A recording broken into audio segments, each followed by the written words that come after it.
Hey bassoonists, are you looking to ramp up your reed making? Well, Barton Kane has the solution for you. They offer over 60 variations of precision gouged, shaped, and profiled bassoon cane. Use coupon code FREE SHIPPING for orders over $150. This includes international orders. Go shop now at www.bartonkane.com. Edmund Nielsen Woodwinds has been serving the double reed community for 70 years. Nielsen sells a wide variety of oboe, oboe d'amore, English horn, bassoon, and contrabassoon reeds and cane, as well as reed-making accessories, reed cases, and lafrex. And of course, they have the classic Nielsen wedge knife, which features a double hollow ground with a choice of handle size. In addition, they have many other knives available. Nielsen has long been known for their large Heckel bassoon bocal inventory. Fill out their online trial form to start a trial and find the perfect Heckel bocal for you. For all your double reed accessories, Nielsen is ready to help you. Hi, I'm Galit Kaunitz, And I'm Jackie Wilson, and you're listening to Double Reed Dish, a podcast for oboists bassoonists, and the people who love them.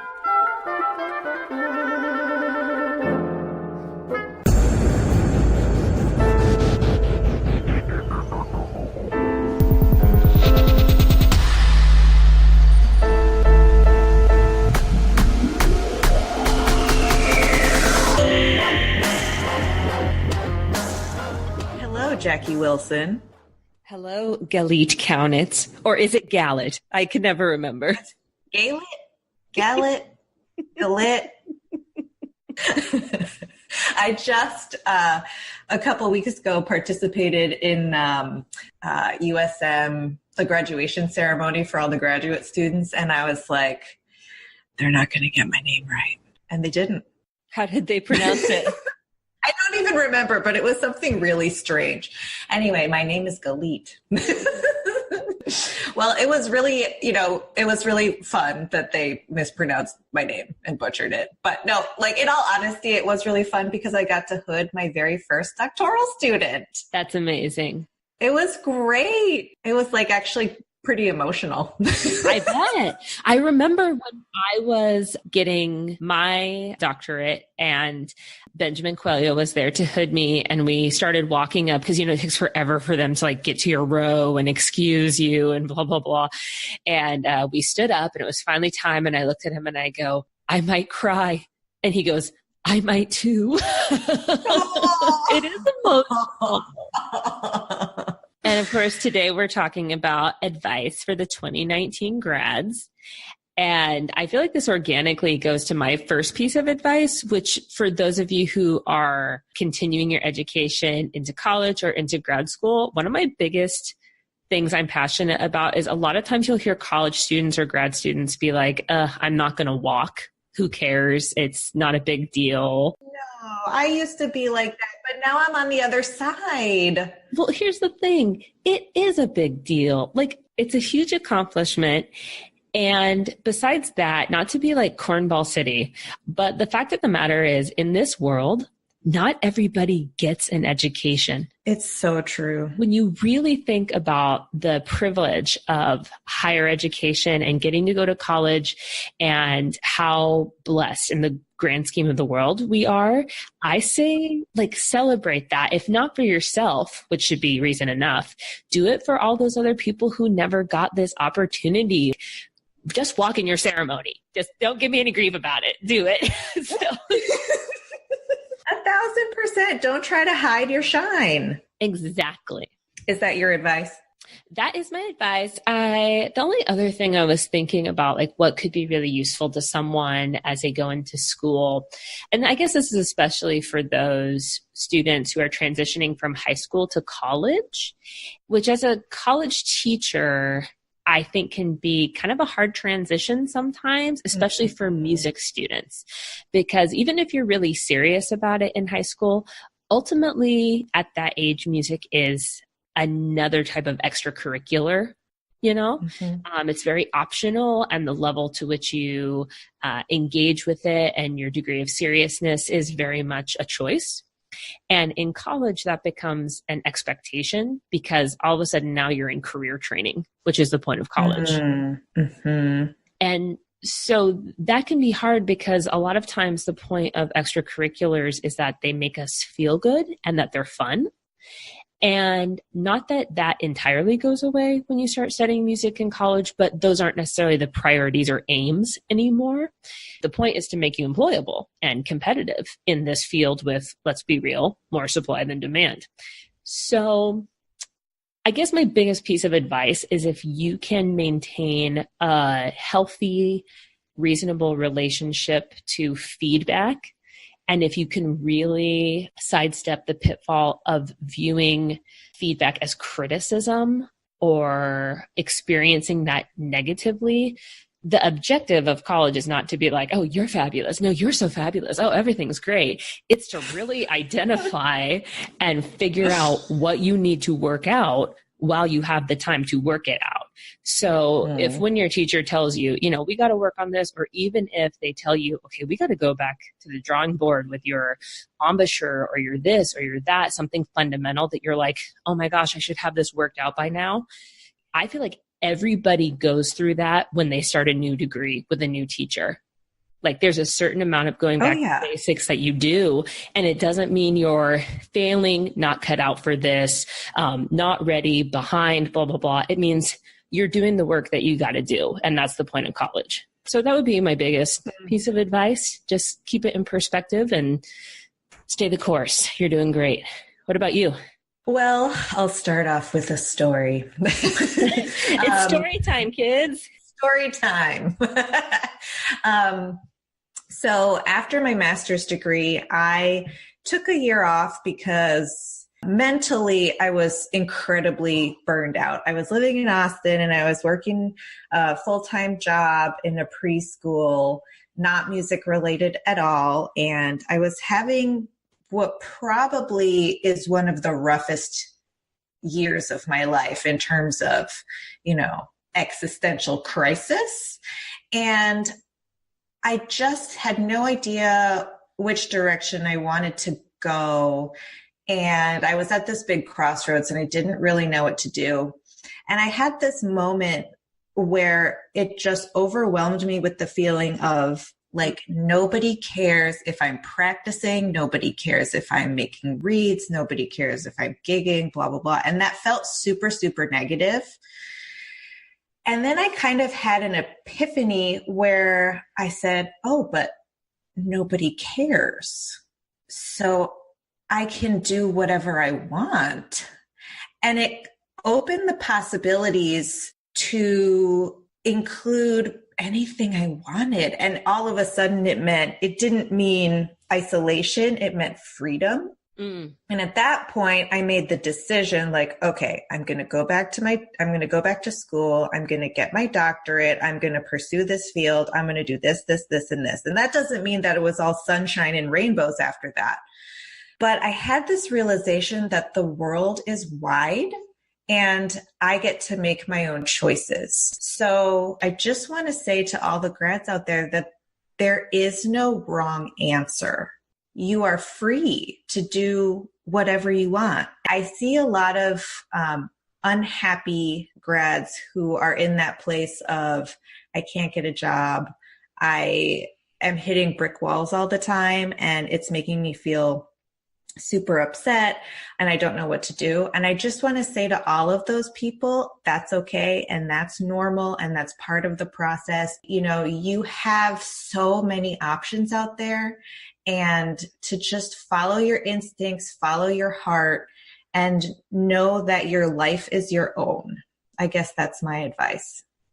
And I think that's so fitting with the interview that we're about to share with our listeners, because Kim Laskowski, as you guys are about to hear, has such a unique life path. And she really took time to pursue her interests, and she frames her pursuits musically and otherwise in the context of happiness and pursuing fulfillment. And I ruminated on this interview for days afterwards and spoke about it with lots of people in my life because it just really resonated. So I love that this particular interview very serendipitously is being paired with this topic. I think it's really fitting. And we've got some advice, not from us, from some of our listeners for the 2019 Double Read grads. We asked you guys what advice or words of wisdom you have for the Double Read graduates, and we got some really cool responses. Tim Gocklin wrote, keep your mind open, keep dreaming big, keep the love for what you do, and say nay to the naysayers, and always have a sharp knife. And I agree. And Dylan says 3 concise pieces of advice. 1, more slow practice, cosign. 2, gap years are absolutely worth it. 1000%. 3, find a non-musical hobby. Yes, Dylan. Andrea says, always make one more read, which is really good advice. And Cassandra says, focused, detailed practice in tiny bits is exponentially more useful than hours of slogging at whole practices. Mic drop.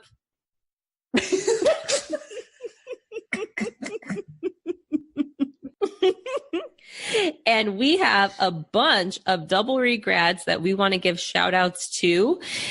I think we just start the roll call. Go for it, girl. Chayu, congratulations on your doctoral degree in bassoon from University of Wisconsin-Madison. Devin, congratulations on graduating high school and headed to Boise State next year for bassoon performance. Madison went into high school playing the clarinet and graduated first chair oboe. Good choice, girl. Good choice. Sarah graduated high school, is headed to Juilliard to study with Elaine Duvos. Couldn't be more thrilled. Congrats. Veronica graduated from high school and will be attending Florida State University. And the Miami University Bassoons, we have 3 grads out of there, Emily, Michael, and Emily, and they're all headed off to graduate school in various things. Congratulations. Emily is going to FSU. Go Noles. University of Northern Colorado oboe grads Rebecca and Haley are both headed to Oregon. Rebecca to start her DMA and Haley to teach music. We have another Haley who will be graduating high school and then going to Vanderbilt to be a bassoon performance major.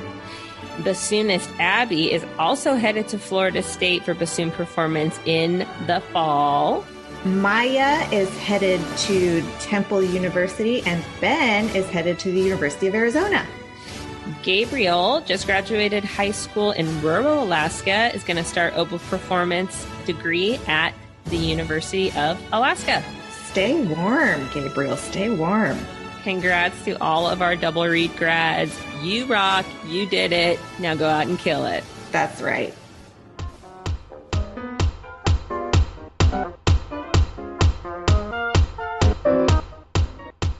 So I want to talk to you guys about Singin' Dog Double Reads.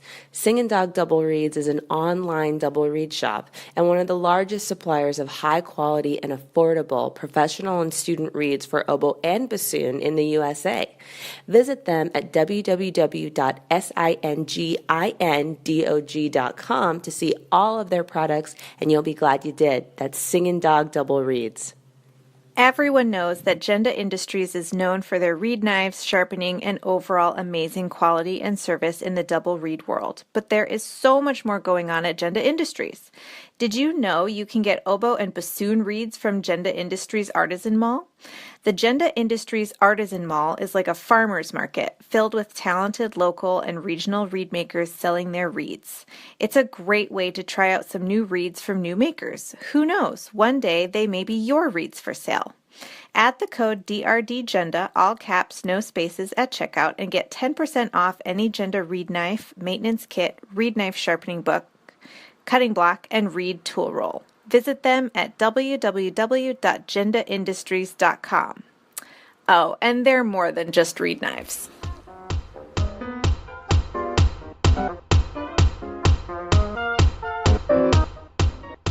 Wow, this is so exciting. We are talking to Kim Laskowski, Associate Principal Bassoon of the New York Philharmonic. Welcome, Kim. Oh, thank you so much. I'm really happy to be doing this podcast. It's the first podcast I've ever done. Oh, well, we're honored. Yes, and so am I. How did you first discover the bassoon? Well, it was through my family. Since I can remember, I was being preened to become a musician. So my earliest memories are about 3 and 4 being a 3 or 4 year old, and being told by my mother that I had to, go practice, or even though I wasn't taking lessons, she just wanted me to go down to the basement and play the piano and amuse myself. Just listening to music. Also, I had a record player in the basement and my own records, and she was always playing music for us, my sister and I. So we had to take piano lessons when we were 5. And we also went regularly to concerts and the ballet. My earliest memory from a concert, or actually it was the performance of the Bolshoi Ballet at the Old Met in 1960. And Maya Plitzskaya danced The Swan by Saint-Saëns. And at the Old Met, there were like pillars or columns that gave people limited sight. And I had to sit on her lap. And I remember the people in back of her yelling at her for having me on her lap. But that memory, I will never forget it, because a lot of the sconces in the Old Met were already broken. So there were missing light bulbs and like falling off the, the balconies. And I remember that when she finished the ballet, it seemed like endless amount of clapping, like at least for 15 minutes. Wow. Of course, since I was a child, it was only like probably 5 or 10 minutes.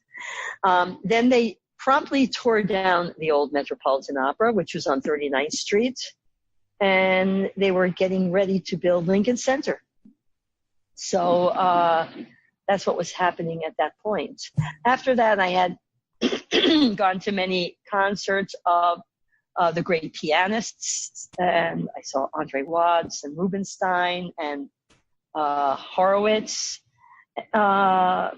We were not allowed to listen to rock and roll. The first rock and roll we were allowed to listen to were the Beatles. Then my mother promptly bought us tickets to see the Beatles in Forest Hill Stadium. I was 9 years old. And we threw jelly beans, because that's what you did at a Beatle concert. You threw jelly beans at the Beatles. Really? Yes. And after that, I also developed a great love for rock and roll, and especially R&B. But all the time, classical music was the main thing in my life. When I was going into middle school, I had to take an instrument. So my sister and my mother sat me down in the kitchen and said, you are to choose the oboe or the bassoon, because nobody's going to choose those instruments. So I chose, I figured I was going to choose the oboe, but the girl next to me, who was before me in line to choose an instrument, had chosen the oboe. And I said, oh, that means that I can't play the oboe, because there couldn't possibly be 2 oboe players in an orchestra. No, I knew there were more than that, but at least in the class, it was a small class. So I was thinking, I better choose the bassoon. So I did. And as soon as I was able to play a low F, that was it.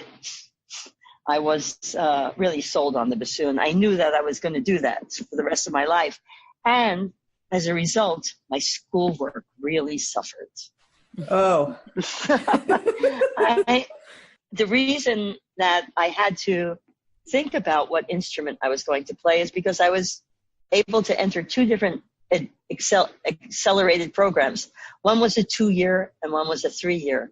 But since I had already skipped a grade in elementary school, I was encouraged to be in the instrumental program, mostly because my mother wanted me to be a musician. She wanted both of us to be musicians.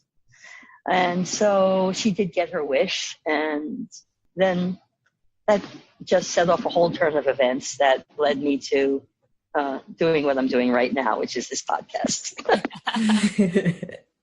Could you tell us and our listeners a little bit about your journey starting to learn the bassoon, who your principal teachers were, and where your training took place? Well, first, I'd like to say that my first piano teacher lived across the street, and that was a woman named Mrs. Woods. And I was not really very happy with playing the piano because it was a little difficult for me, but I was really enamored of the theory lessons. So I had really solid theory beginning at the age of 5.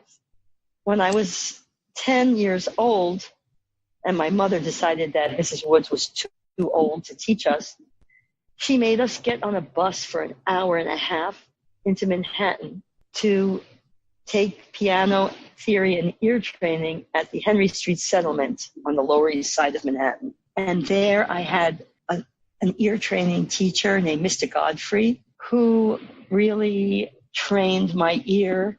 And I really have him to thank for my good musical training as far as that was concerned. But when I switched from piano to the bassoon, I was in the 7th grade, and I started taking private lessons in the 8th grade with a man named Herman Gersten, who taught all woodwinds. And I learned a lot from him, but after a while, when I got into high school, I wanted to study at the Juilliard Pre-College. And there I took private lessons with Bernadette Zercouli, who used to belong to the City Opera, rather. And she was also one of the pool players at the Met. She was only 5 or 6 years older than me, and she was such an inspiration to me. And that's I really enjoyed lessons with her, and she was very instrumental in preparing me to audition for the Juilliard School, which I did enter at 17 into the class of Harold Goltzer, and I studied with him for 5 years at the Juilliard School. 4 in the undergrad program, and then they had a 1-year master's, and then I graduated. I went there from 72 to 77.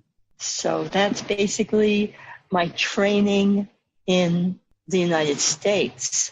After that, I won a Fulbright scholarship to study in Paris at the Paris Conservatory with Maurice Allard, who I always considered him my muse. My friend played a recording of the Vivaldi E minor with Maurice Allard playing the solo. And after I heard that, I said, I have to go study with that man. I really consider him my muse and very inspirational. All the previous recordings of bassoonists that I had listened to, I wasn't really happy with. And now I realize that it was the recording quality and not the bassoonists. But with Allard's recordings, they've always been perfection, which brings to mind something that he said about one particular recording, which was the Saint-Saëns Sonata.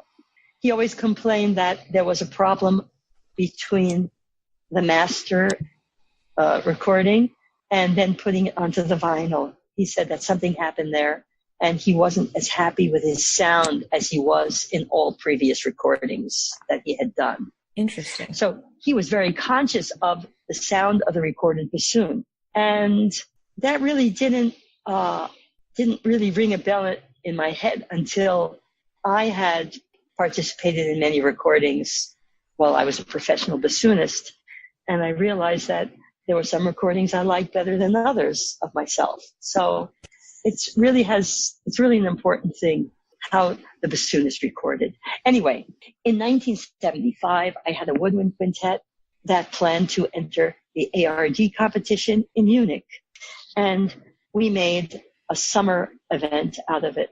First, we traveled to France and studied at the Nice Festival with Jacques Lancelot, the famous French virtuoso, who the Francais Concerto was written for. And we met Fernand Uberdus, who was the director of the Nice Festival. So I was meeting all my heroes. It was such a huge dream for me. Then after we left the Nice Festival, we stopped in Paris, and I had a friend of mine call Maurice Allard on the off chance that he was home for the summer. And he answered the phone and he said, come right out. So we went to his house in a Parisian suburb. And that's the first time I played for him. And I played for him on the German bassoon. And he said to me, of course, I want you to come and study at the Paris Conservatory with me, but you're going to have to learn the French bassoon because I don't teach German bassoon. This was at a time when the French bassoon was beginning to falter. Already in the Orchestre de Paris, the conductors there were requesting that the entire section switch to German bassoon or they would have to resign from the orchestra. Wow. So Allard was getting very nervous about this, and of course, rightly so. So, of course, I wanted to do anything he said, and I always loved the French bassoon. It's been my first love as far as a solo instrument.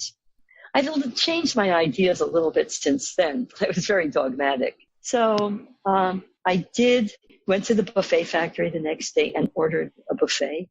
And I got that instrument a year later. And at that time was the bicentennial celebration of the United States. And France sent as a present to the United States the Paris Opera. And they gave performances at the Metropolitan Opera House and in Washington. And I had lessons with Allard on the French bassoon in New York in 1976. And the next year I was awarded the Fulbright, and I auditioned for the Paris Conservatory and got in. And then I studied with him for 2 years in Paris. And that was an incredible experience. Not only was it incredible, but it was also demoralizing because it's a very hard switch. But my training at Juilliard in orchestral and chamber music playing was so strong that even though I might not be able to play the Jolivet concerto, I certainly could play an orchestra. And my skills in ear training and theory were very good. But when I went into the Paris Conservatory, they put me in remedial for ear training, which means I took 9 hours of ear training a week. Wow. 3-hour classes. Well, they created a monster because I graduated 5th out of 100. Wow. And I was looking at the bottom of the list to see if I passed. And then I was the only person in the whole bassoon class that actually made it to the next grade. So that meant I could be in the Orchestre de Paris, the prize orchestra or the conservatory orchestra. And that met every day. And I also got to play in chamber music because of the fact that I had passed to the next grade. I still wasn't playing the bassoon as well as I played the German bassoon, but I got better. But I toured all over Europe with the Orchestre de Paris, and I had a lot of great experiences there. Really, it was like the focal point of my life as far as when you have a dream and you realize that dream, no matter how it goes, you really feel like, oh, I did what I set out to do. So let me tell you a little bit about what it was like to be in the class with Allard. Oh, please. Well, that was frightening because there were 13 of us. Now, at the Paris Conservatory, there are 12 places for French nationals, and there are 4 places for foreigners. So I was, the 13th person. There were not other foreigners in the class because many people don't play the French bassoon. We sat in a circle in a large classroom, and we all had to play the same thing, one after another. You were required to prepare a scale every week and play it in its scale form, thirds, fourths, fifths, sixths, sevenths, and octaves. Then you had to play an etude. Then you had to play the solo piece and excerpts. Now, we never had private lessons the first year. The second year, we had a few private lessons, and that was due to a party that we had together, because Allard was always having celebratory parties. He was a very strict guy, but he also liked to have a good time. So we would go out to a restaurant and have bouillabaisse or paella and unlimited wine, and then we would all get together and play quartets. So a student raised their hand when we were all sufficiently inebriated and said, Maître, because we called him Master, Maître, can we have private lessons? And, he never could refuse things that his students wanted. So he said, okay. So he sets up this whole schedule for private lessons. And a month later, he calls me over to the side and he said, Kim, it's normal to give private lessons in the States, right? It's what you do. And I said, yes, we don't have masterclass teaching usually. We have private lessons. And he said, well, do students not show up for their private lessons? Just, as a matter of course. And I said, no, we never miss our private lesson. And he said, because, a lot of students are not showing up for this lesson schedule I set up.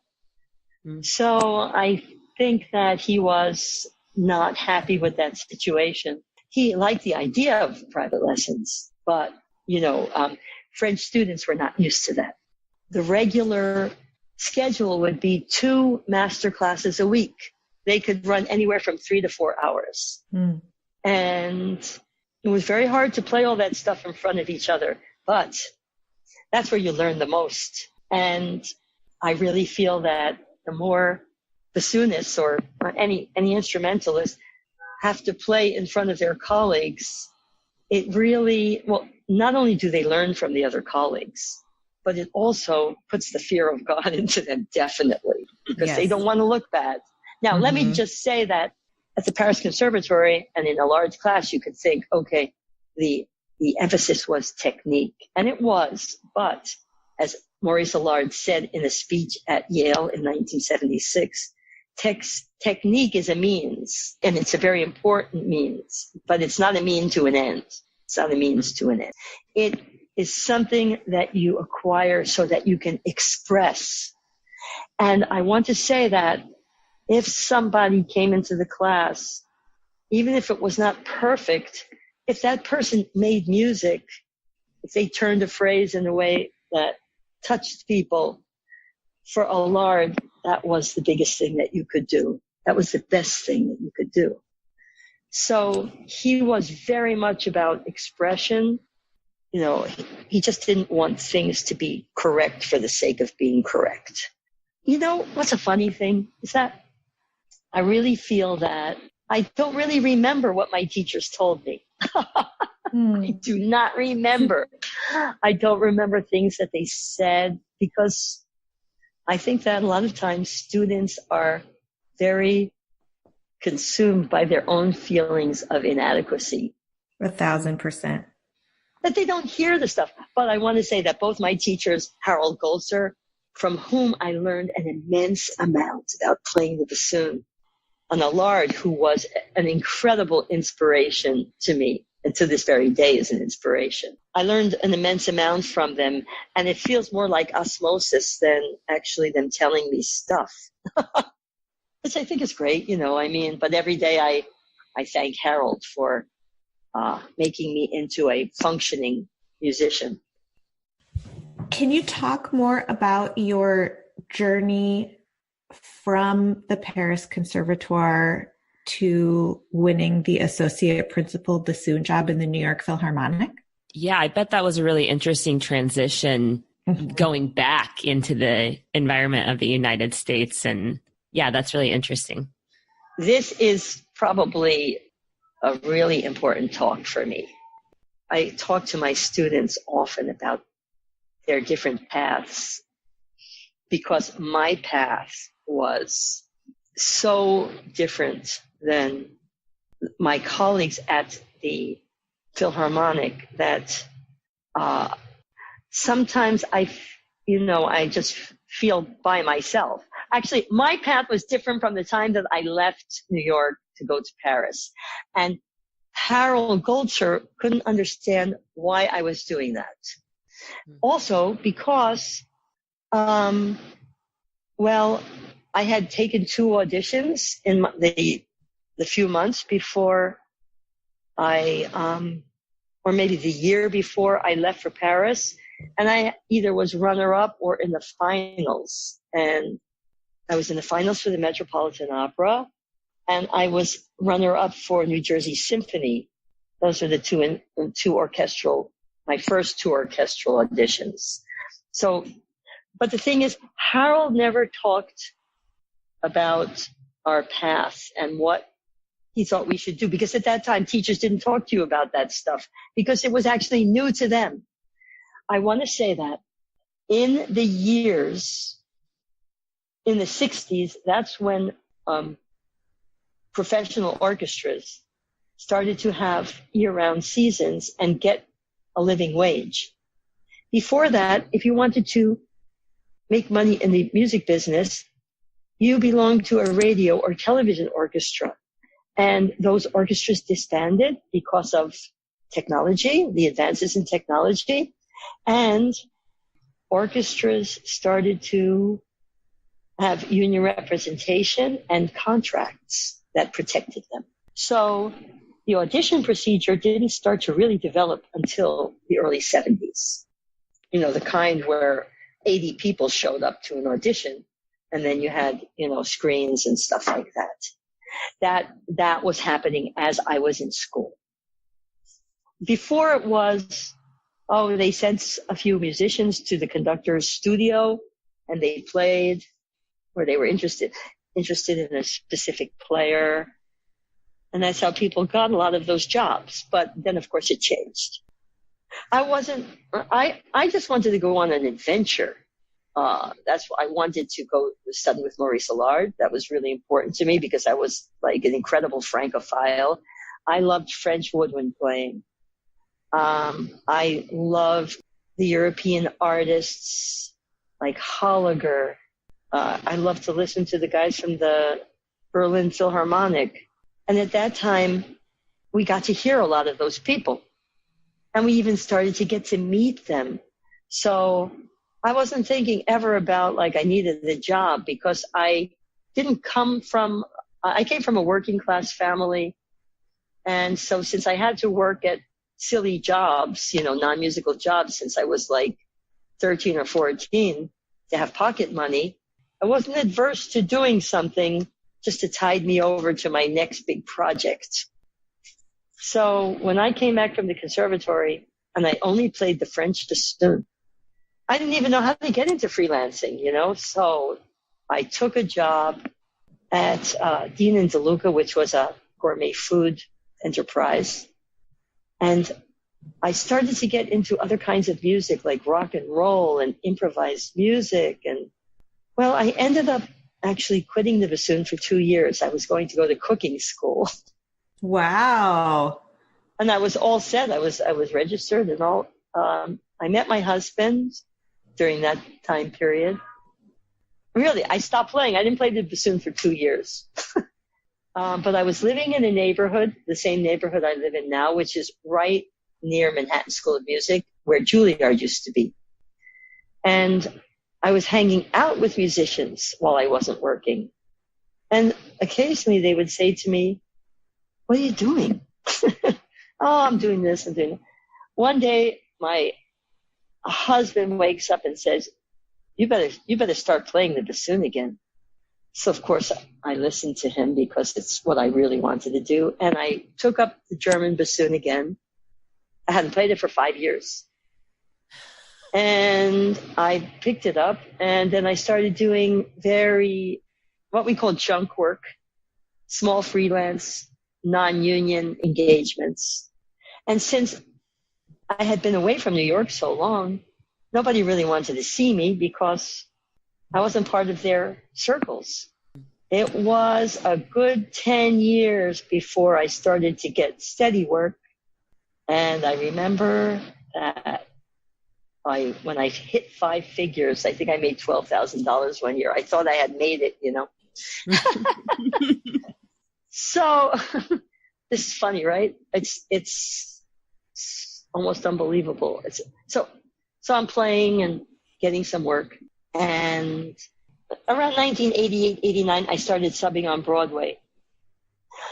For a while, I was principal bassoon of the Hudson Valley Philharmonic. I had won a principal position in a regional organ, maybe an 8-week season. After I had children, I couldn't keep traveling to Poughkeepsie.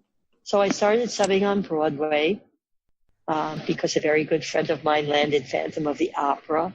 She said, I'm going to use you as my principal sub. So I did that. And that started breaking me into other work. And I would substitute with orchestras like St. Luke's or American Symphony. And at one point in the mid-90s, around 1996, I was given my own Broadway show, which ran for 2 years.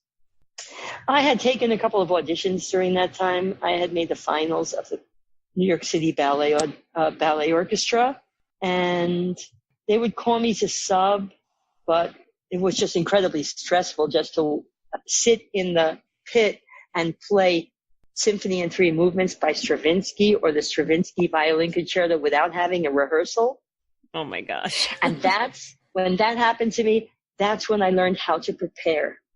I didn't really understand how to prepare for things when you were not, well, I was a good sight reader.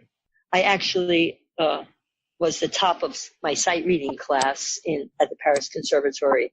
I was a good sight reader, but going in and doing Stravinsky takes a little bit more than sight reading or preparing your part.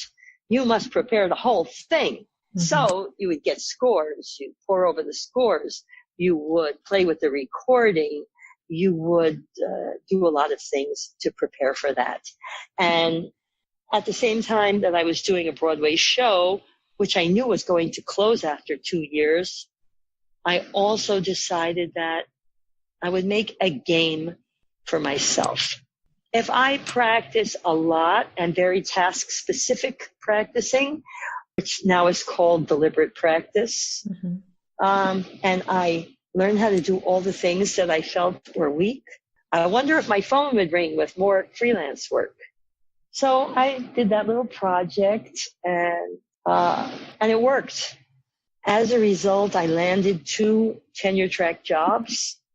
One was second bassoon at the New York City Ballet and principal bassoon of Mostly Mozart Orchestra, which was where I learned how to play principal. And that was a very difficult job because you had to play 2 different programs, some of the most difficult music like Mozart and other classical composers, Beethoven. And you had 2 full programs each week, and you were the only principal. You didn't work with an assistant. So while I was playing at the ballet up in Saratoga, and concurrently doing Mostly Mozart for the summer, I got a call from the personnel manager from the New York Philharmonic. And they said, can you play the Parks concerts with us, principal? And I said, no, I'm up here with the ballet. So they said, okay, thank you. 10 minutes later, they call and say, would you please play associate principal next season? I said, well, yes, I would like to do that, but I have to run it by my management here at the New York City Ballet. So eventually I worked that out, and I was asked to substitute as associate principal. And of course, I had never played in a symphony like that before. So I was already getting nervous. During the time that I was stubbing at the Phil, they had an audition procedure. And I want to talk about my audition procedure because that was very interesting. There were about 72 applicants. And even though I had been subbing in the chair for 3 months, I had to start in the prelims. So I started in the prelims like everybody else, and I advanced. First, I didn't even think I should take the audition because I hadn't done an audition in 7 years. and I was 48 years old. So I had to reinvent myself. I mean, I already started, at every turn I was reinventing myself. Like, how does an orchestral player play? What are the things that are required? So I would quantify everything. And then I would do that. It didn't hurt to have fantastic training from Harold as far as being an orchestral player. So I organized myself. I passed the prelims. I passed the second round. I was in the finals, but I was the only person in the finals. So they said, we can't hire you because we have a rule that says if there's only one person in the finals, we have to have another audition, or you can't just have one person. So after that, I just went back to work the next day like nothing happened. Wow. I was thinking, I can't believe I got this far. This is fantastic. Because I already was making a good living, between my jobs, and I had plenty of stuff to keep me busy, and I was in demand. I had, over a 10-year period, built up my credibility. Really, the whole technique of getting work is to be prepared, to prepare yourself correctly to go into the job. And that's from showing up on time, the way you deal with the situation and your colleagues, and then the music. Everything must be carefully thought out. So, okay, let's get back to what happened with the Philharmonic. So they said, we're going to have another audition where we're going to invite people from all over the country, and we're going to include you in the finals. So they didn't completely dismiss me because they could have just done that. So it's not like they weren't interested. So that happened 6 months later, and I was already back at the ballet because I had to go back to my old job. In the meanwhile, I'm scheming.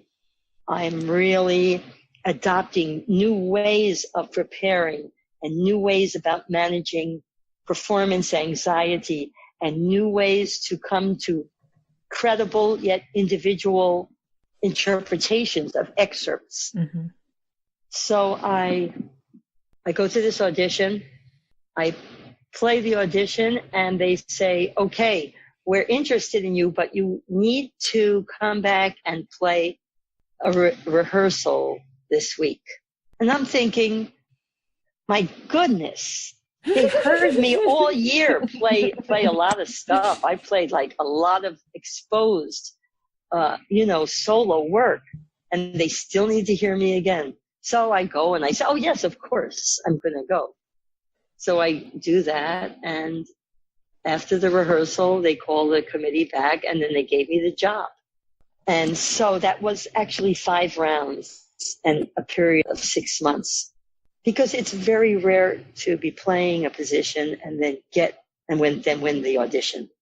I was really happy when I got the job, and it was great because there were a lot of my friends in the orchestra already, so that I hadn't communicated with in many years, but they still were people that I knew and were close to. And one of them was Judith LeClaire, who we spent a summer at Spoleto together, and we were inseparable.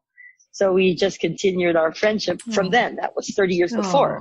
So yes, it was really a wonderful thing. I'm very grateful, and being in the Philharmonic has been exciting, and it still continues to be exciting.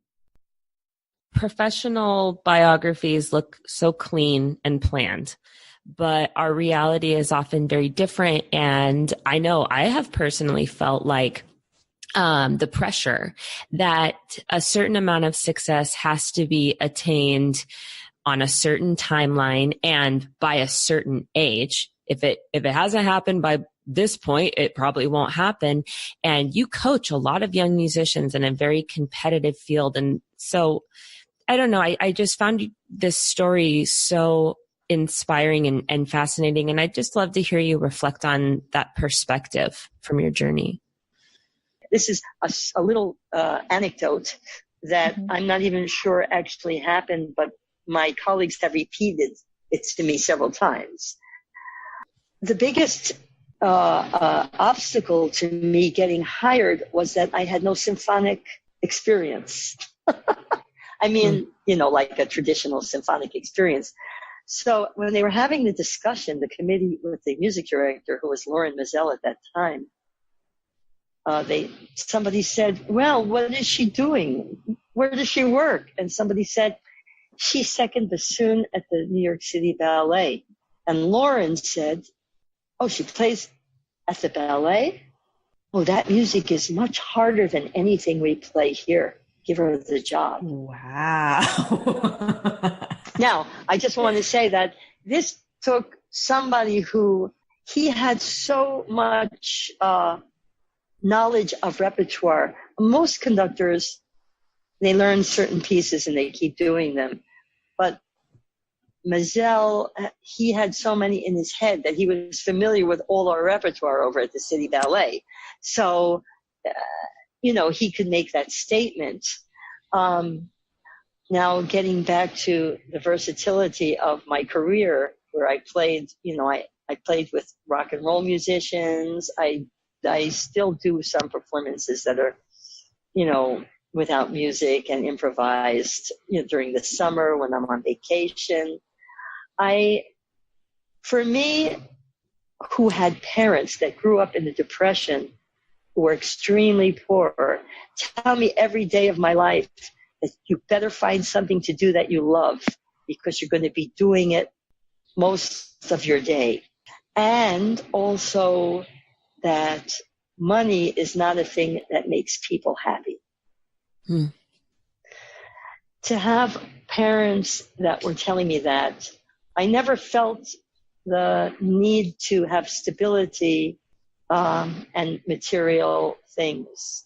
And sometimes I feel that it was a mistake to tell my children all the time that material things are a trap, but I do all the time anyway. What happens is you live more as a person who is not tied to things. You know what I'm saying? Mm-hmm. You can just get up and travel somewhere, or, if you don't have too many financial commitments. So I worked on that premise most of my life, that, so we'll just do something. I know I could do something to keep it together. And so that didn't give me so much of an impetus to go out and get a steady job, because I was looking for a different experience in life. That's just me. I don't say that this is right or wrong. That's just, that's just something that happened. It was circumstantial. I grew up in the 60s, in the early 70s. I'm a product of the hippie generation. So, and I live in New York, which means, it's so many things. You get exposed to so many different modes of thinking. So I could have gone through the rest of my life the way I was going. I mean, I did have medical benefits and a pension through the union. So I did have that kind of stability. Well, and it seems like that perspective really freed you up to leave yourself open to whatever life had planned for you, whereas maybe someone with a different perspective might have felt the need to kind of intentionally, do you know what I mean? Like, you invited new things into your life with your perspective and your openness. Right. And that I have my mother to thank for. My mother really loomed large in forming my ideas about things, and I really thank her for that, and for only thinking that only art is important. I like to talk a little bit about my teaching, because although I have had a varied career and all that stuff, my approach to the bassoon is pretty traditional, and I really look for consistency. I'm training for orchestra work, because that's something, if you haven't learned how to play in that style, it's very hard to make the transition from just being a free spirit and then going the orchestral route. Mm-hmm. So I try to teach consistency of sound, paying attention to details, and although I haven't been teaching for that long at this level, and I haven't had like gobs of students, although I have enough students. A lot of my students have done well on orchestral auditions and have found jobs, but my real joy is taking students who either develop late or they have problems and setting them on a path to where they can really function very well in an orchestral setting and can learn how to have good technique and to make excellent reads and to regulate their vibrato and be able to, play good intonation from note to note, all those kinds of things.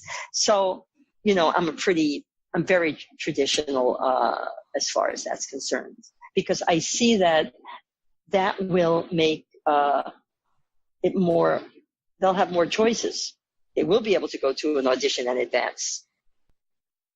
How is that kind of teaching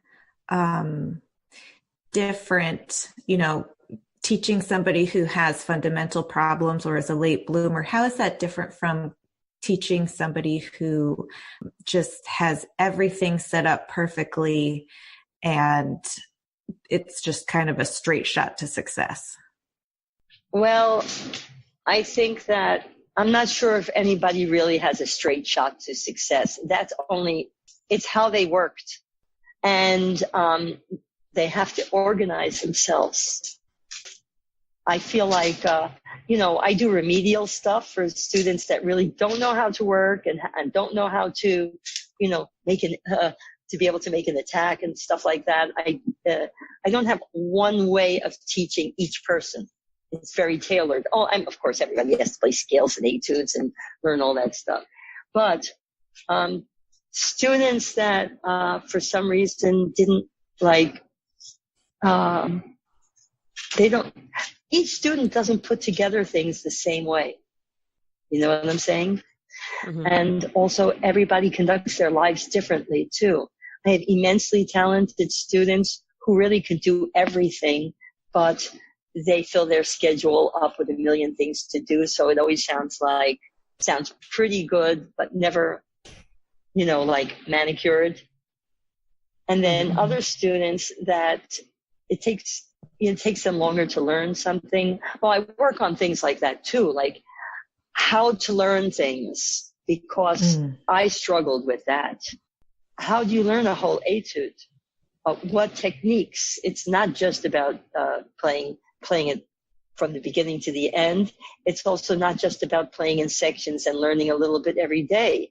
No, it also has to do with hearing, the musical phrases and memorizing those in your mind and singing it, and also certain sight things that you have to do. And there's a whole lot that can help you learn things faster. And I don't think that we had enough of that kind of education in music schools, especially like they could give classes on that. Maurice Allard once said something to me that really like cut me to the quick. And that was, he said, I don't think that you assimilate fast enough. I didn't assimilate new material fast enough. Certainly not as fast as the French kids. But they had the advantage that the first thing they learned how to do was to solfege. Mm-hmm. So when they learned notes, they were thinking of each note. They weren't looking at a note and then trying to discern like what note that is, They had been reading clefs. They had been solfeging. They've been memorizing in a certain kind of way. We didn't have that kind of education in the United States. And they really have an advantage. That's why, kids could come in and play the whole first movement of the Jolove concerto after a week. And I didn't have that kind of ability. Now I could do that because I've quantified what they did. And it's really helped me with my job because we have gobs of music to learn. Mm-hmm. And also the new books that are about, that have come out about how people learn and how many days it takes and how many repetitions. And those things are important because we have to get things in our ear.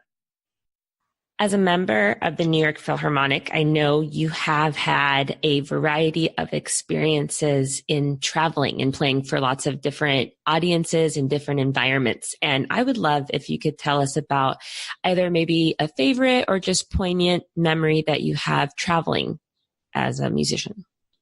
There are many. So I want to start out with North Korea, which was a humbling experience because that is a world that very few people get to look in on. And we didn't even have that much of a chance. We couldn't walk anywhere by ourselves. We had to be escorted everywhere.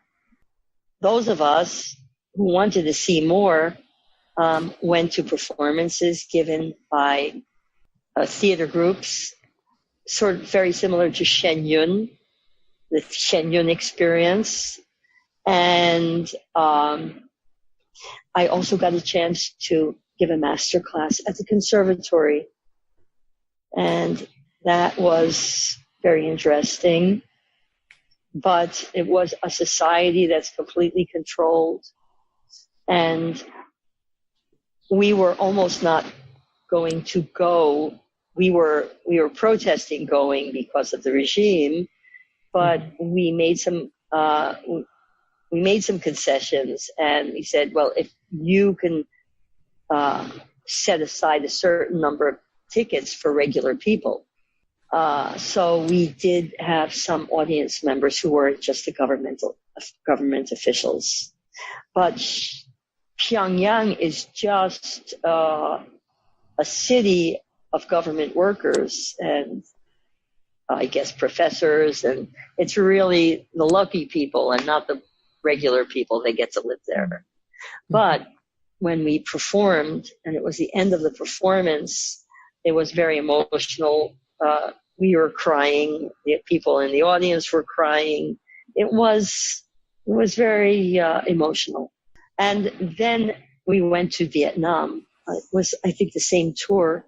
And that was also very emotional since I had gone through the period where we were protesting the war in Vietnam. I just felt like I had to apologize to everybody every moment. And people would say, it's okay, But I did make some friends there. So that was a wonderful experience going there. I highly recommend it. I love going to China, and I've made a lot of friends there, and I taught there a lot.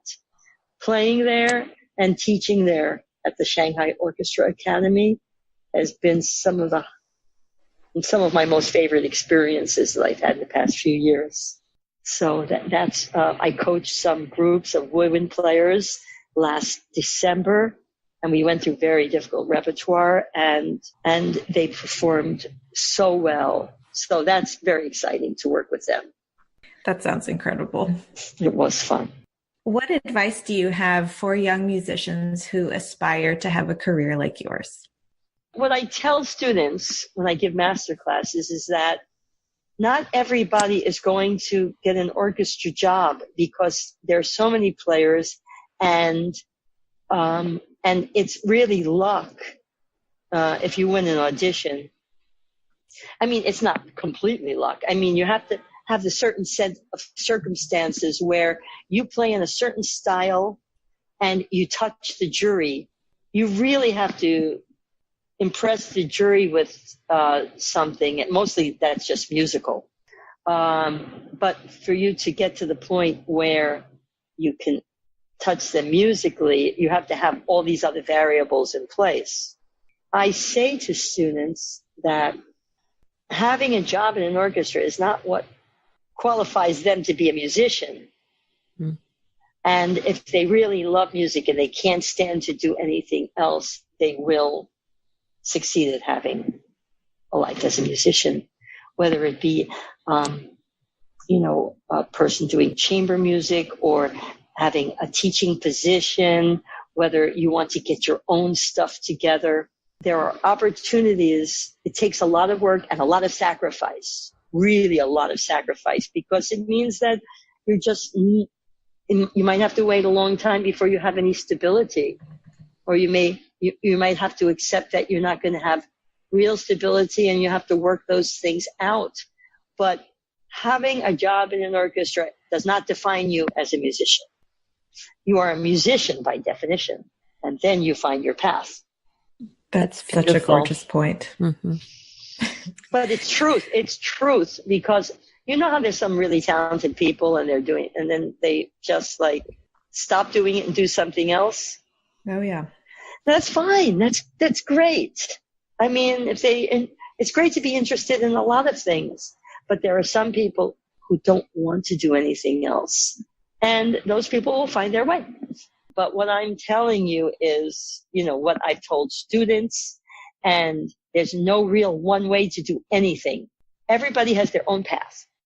I know a lot of people that have taken 50 orchestral auditions and then they got the job, like a fantastic job. I'm not going to name who those people were. They're not bassoonists, but I'm sure there were bassoonists that did that.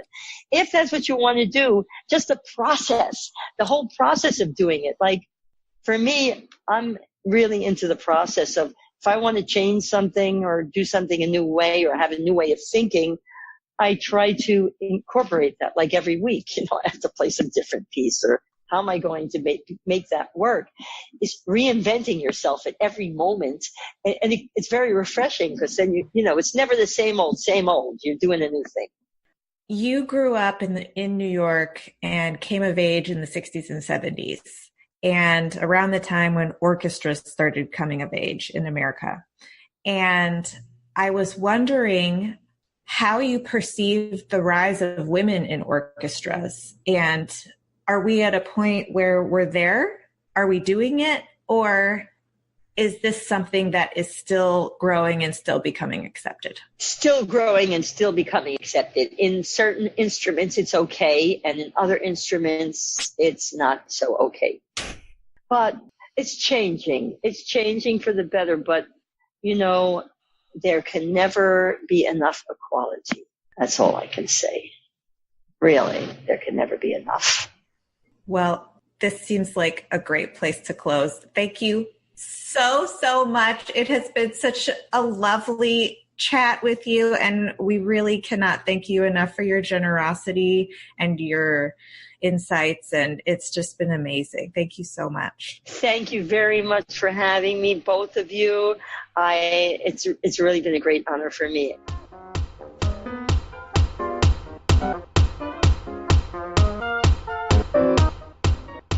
We hope you loved that interview with Kim Laskowski. Don't forget to follow us on social media. We're on Facebook, Instagram, and Twitter. And hey, we've got a brand new look, so check it out. And you can listen to us on iTunes, Google Play, SoundCloud, YouTube, anywhere that you get your podcasts. Galit, who's coming up next time? We've got an awesome interview with Russ DeLuna, solo English horn of the San Francisco Symphony. He is awesome, and you won't want to miss it. Jackie, time to end this nerd parade.